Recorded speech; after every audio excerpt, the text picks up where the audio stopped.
Well,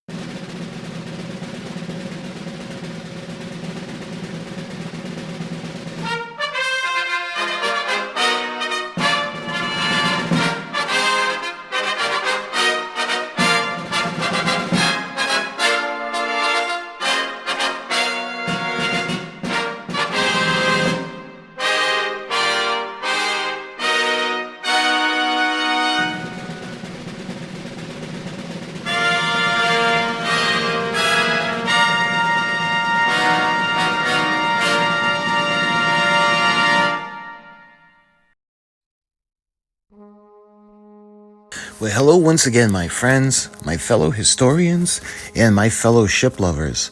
I'd like to welcome you to another video. I hope your new year is going well. What makes this remarkable ship special? Well, for one, she was the Union Navy's first commissioned ironclad warship. She's also the first ship in history to utilize a rotating gun turret, something that is still used to this day in the United States Navy and the navies across the world for that matter.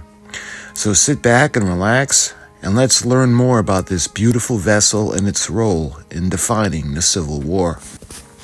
The USS Monitor was designed by John Erickson, a very creative and smart individual. John Erickson actually designed and built a miniature working sawmill at the ripe old age of 7 years old. Born in Sweden in 1803, Erickson was the son of a mining engineer and surveyor. In fact, John Erickson's father took part in the creation of the Garda Canal. On a side note of interest, Erickson's brother would also be part of the Garda Canal project. He would be the chief designer of the project. Originally called Erickson's Battery, it would be John Erickson himself who would name the vessel.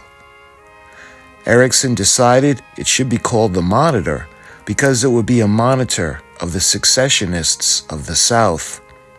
He also described the name as being a warning to the Lords of the Admiralty. The USS Monitor was referred to as the little ship that saved the nation. This would be in response to the USS Virginia, which sank 2 U.S. main warships, severely damaging 2 others, as well as sinking 2 transport ships. The contract was awarded to John Erickson on October 4th of 1861. Construction would begin at Greenpoint, Brooklyn, New York. The cost would be $275,000, and the project would need to be completed within the 100-day allowance. The USS Monitor would be launched on January 30th of 1862. She would sit very low in the water, with the pilot house and the gun turret the most prominent structures on the deck. The USS Monitor's gun turret would be 21 feet across and weigh 115 tons. It would be 9 feet high and have an armor thickness of 8 inches. Her armor would boast the thickest armor of any ship afloat at the time. The turret itself would sit on a brass ring, which allowed it to rotate 360 degrees. It would rotate using a system powered by steam, and it would contain 2 11-inch Dahlgren smoothbore guns. Each gun weighed 8 tons, and they were designed by Rear Admiral John A. Dahlgren. These guns would each have their own opening to fire through the turret. When one was fired, the recoil would push it back to be reloaded while the other gun would fire, resulting in the same. After completion of her sea trials, the ship would be ready to be deployed, and on March 6th of 1862, the ship would set sail to Hampton Roads, Virginia. On March 9th of 1862, the Monitor would be involved in the Battle of Hampton Roads.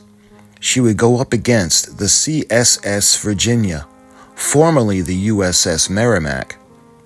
The ensuing battle would signify the beginning of a new era in seafaring warfare.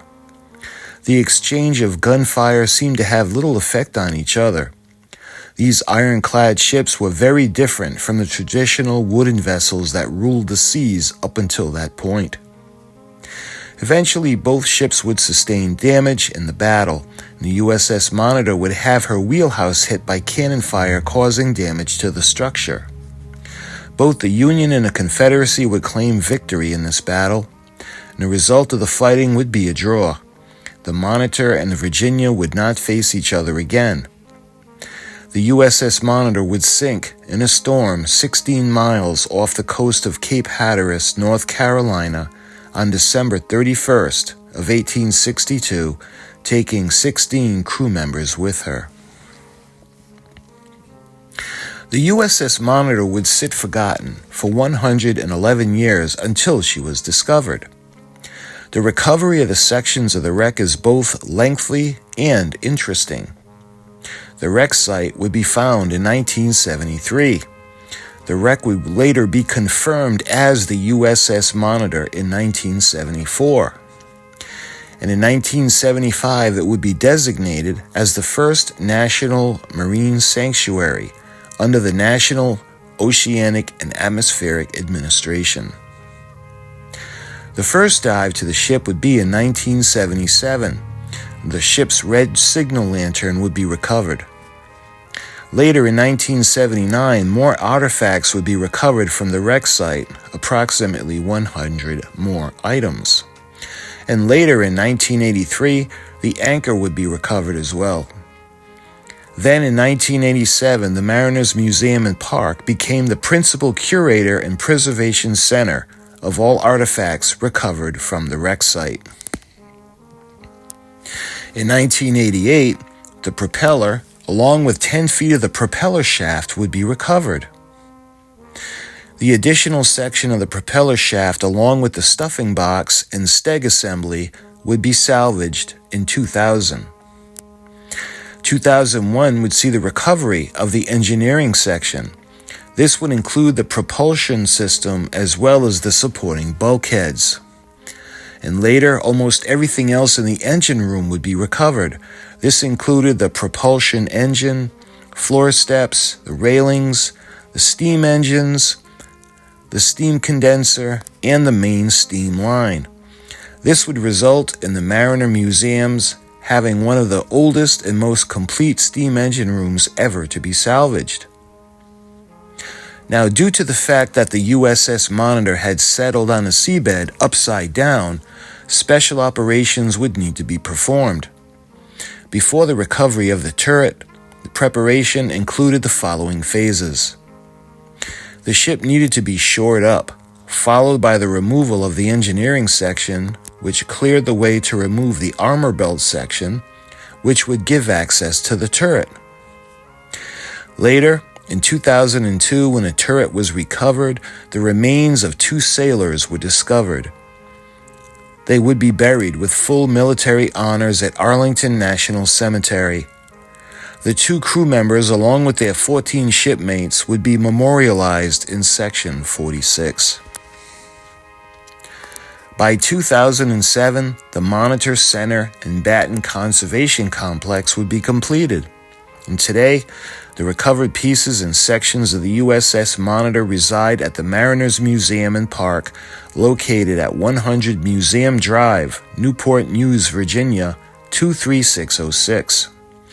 I will put a link in the description if you would like more information on the museum. Incidentally, the Union Navy would go on to build 64 Monitor-type ships in the following 2 years after the incident with the Virginia. The last Monitor-class ship was officially decommissioned by the U.S. Navy in 1937.